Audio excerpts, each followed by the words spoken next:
అందరికీ నమస్కారం. ఈరోజు జూబ్లీహిల్స్ బై ఎలక్షన్ సందర్భంగా కాంగ్రెస్ పార్టీ పెద్దలు క్యాండిడేట్గా డిక్లేర్ చేసినందుకు పెద్దలకు ధన్యవాదాలు తెలియజేసుకుంటూ ఈరోజు నామినేషన్ దాఖలు చేయడానికి వచ్చినాము. పెద్ద ఎత్తున ప్రజలు స్పందించినారు. బాగా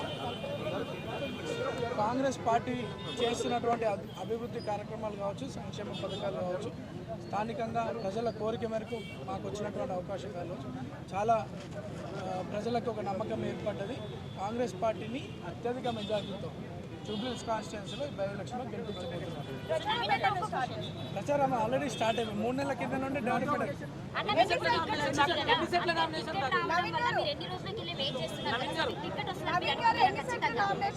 దైవానేమో దేవుడు రేవంత్ అన్న రూపంలో వచ్చిండు, ప్రజల రూపంలో వచ్చిండు, అవకాశం కల్పిస్తుంది. కాంగ్రెస్ పార్టీని బలపరచడమే మా ఎజెండా.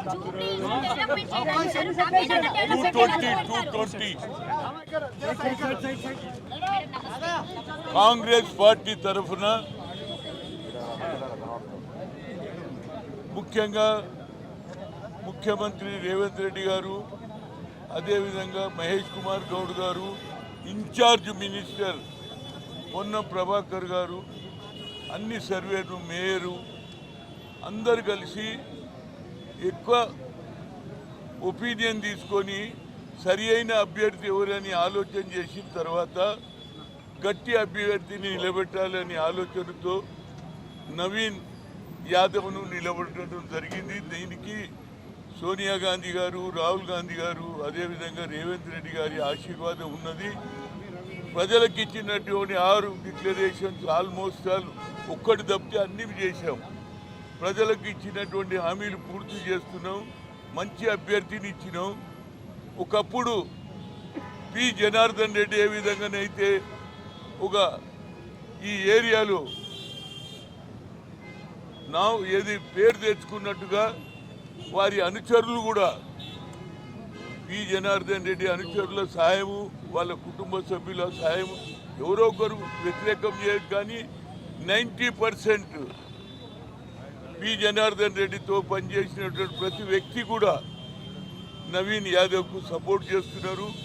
ఎట్టి పరిస్థితుల్లో ఎన్ని బీజేపీ కానీ బీఆర్ఎస్ కానీ ఎవరు కూడా ఎంతమంది నిలబడ్డా ఇవాళ నేను చూసిన 50 దానికి వచ్చినాయి నామినేషన్స్. ఎవరు పడితే వాళ్ళు నామినేషన్ వేస్తూ ప్రజాస్వామ్యం కదండి, ఎవడనే వేయచ్చు. కానీ ఫైనల్గా గెలిచేది నవీన్ యాదవ్.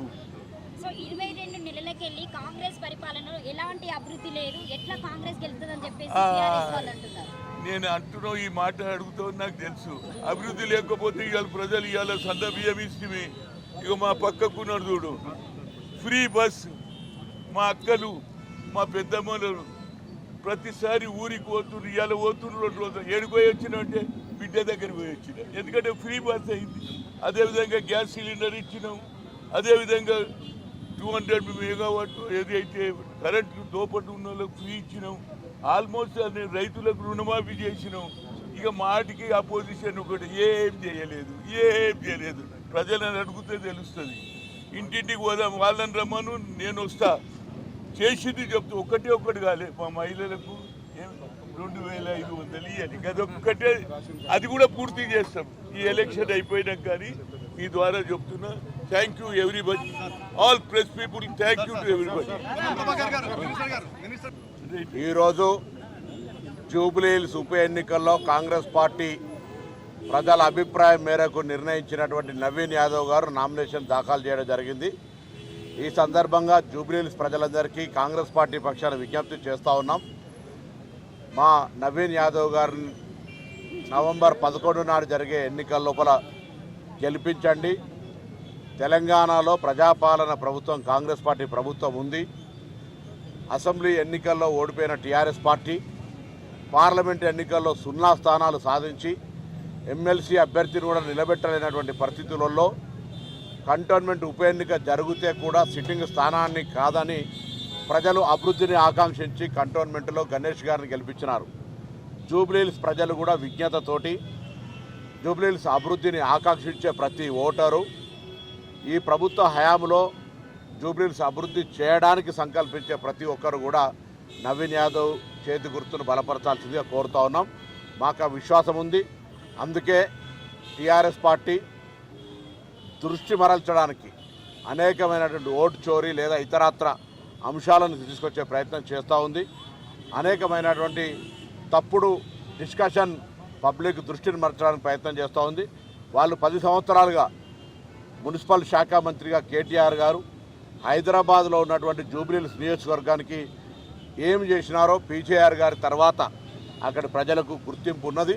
తప్పకుండా కాంగ్రెస్ పార్టీ ఈ 2 సంవత్సరాల కాలంలో చాలామందికి అక్కడ ఉండబడేటువంటి వారికి అనేక సమస్యలు, డ్రైనేజ్ సమస్య కావచ్చు, డ్రింకింగ్ వాటర్ సమస్య కావచ్చు, స్థానికంగా ఉండే అన్ని సమస్యలు పరిష్కరించడంతో పాటుగా రాష్ట్ర వ్యాప్తంగా అడిగిన వారందరికీ అర్హత ఉన్న వాళ్ళకి రేషన్ కార్డు ఇవ్వడం, కొత్త కుటుంబ సభ్యుల పేర్లు చేర్చడం, సన్న బియ్యం చరిత్రలో ఈ దేశంలో 29 రాష్ట్రాల్లో తెలంగాణ ఒకటే రాష్ట్రం ఇవ్వడం, మహిళలకు ఉచితంగా బస్సు సౌకర్యం ఇవ్వడం, మహిళలందరికీ వడ్డీ లేని రుణాలు ఇవ్వడం, తెలంగాణ సాధనకు మూల కారణమైనటువంటి నిరుద్యోగ యువతకు దాదాపు 65,000 ఉద్యోగాలు ఇవ్వడం, ఈ విధంగా అనేక కార్యక్రమాలు చేస్తున్నాం. అందరికీ కూడా ఇండ్లు కూడా ఇచ్చే ప్రక్రియ కొనసాగుతుంది.